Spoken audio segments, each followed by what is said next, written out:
Program Indonesia Pintar atau dikenal dengan PIP merupakan salah satu program prioritas pemerintah untuk membantu peserta didik dari keluarga kurang mampu. Sebagai upaya peningkatan ketepatan sasaran PIP, dibutuhkan NIK yang valid. Bagaimana mengetahui NIK yang tercatat di Dapodik sudah valid, lalu apa yang harus dilakukan?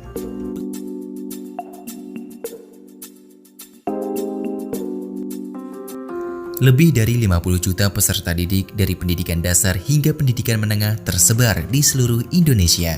Peserta didik tersebut tercatat pada aplikasi data pokok pendidikan atau Dapodik. Namun saat ini masih ada data NIK peserta didik yang belum valid. Sebesar 16,8% atau 8,3 juta siswa masih harus dilakukan verifikasi dan validasi data. Program Indonesia Pintar atau dikenal dengan PIP merupakan salah satu program prioritas pemerintah untuk membantu peserta didik dari keluarga kurang mampu.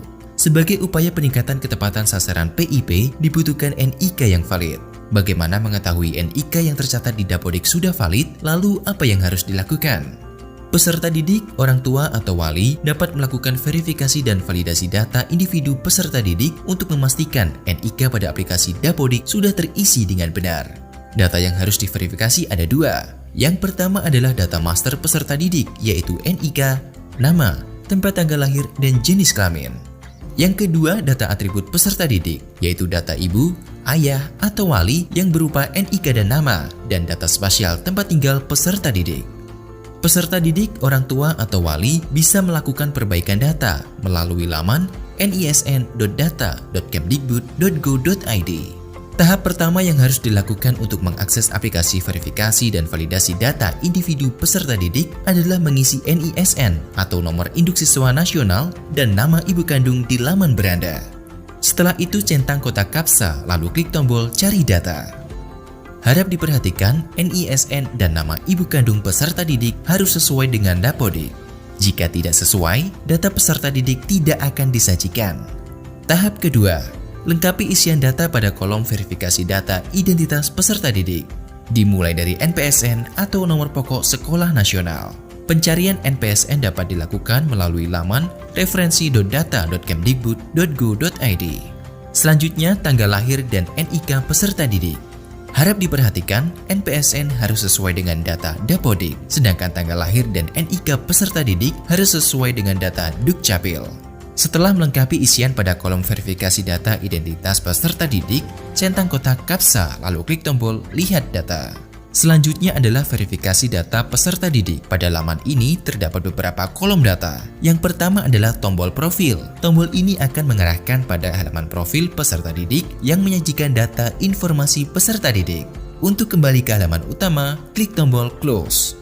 Yang kedua adalah data identitas peserta didik yang meliputi NIK, nama, tempat lahir, tanggal lahir, dan jenis kelamin peserta didik.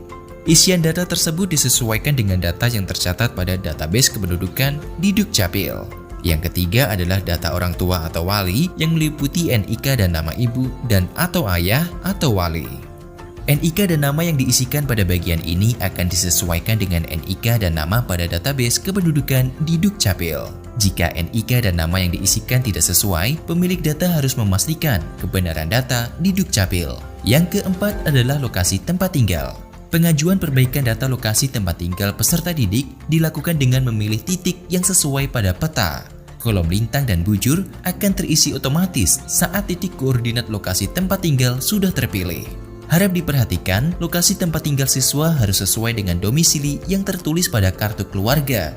Khusus penentuan lokasi tempat tinggal memerlukan persetujuan dari sekolah. Setelah semua kolom data terisi, pilih tombol klik di sini untuk validasi data. Maka sistem akan melakukan validasi data yang sudah diisi dengan data yang tercatat di Dukcapil. Jika terdapat data yang belum sesuai, mohon melakukan perbaikan data ke Dukcapil. Setelah itu, centang persetujuan tentang kesesuaian data peserta didik. Lalu pilih tombol klik di sini untuk melakukan pengajuan perubahan data. Kini pengajuan perbaikan data Anda telah masuk dalam antrian pengajuan. Proses pengajuan perbaikan dapat dipantau dalam kolom daftar pengajuan perbaikan yang terdapat pada halaman utama. Status pengajuan perbaikan data individu peserta didik yang menginformasikan pengajuan dalam proses, disetujui atau ditolak akan terupdate dalam kolom persetujuan. Jika pengajuan perbaikan data individu peserta ditolak, alasannya akan disebutkan dalam kolom keterangan. Mari sukseskan program Indonesia Pintar dengan NIK yang valid.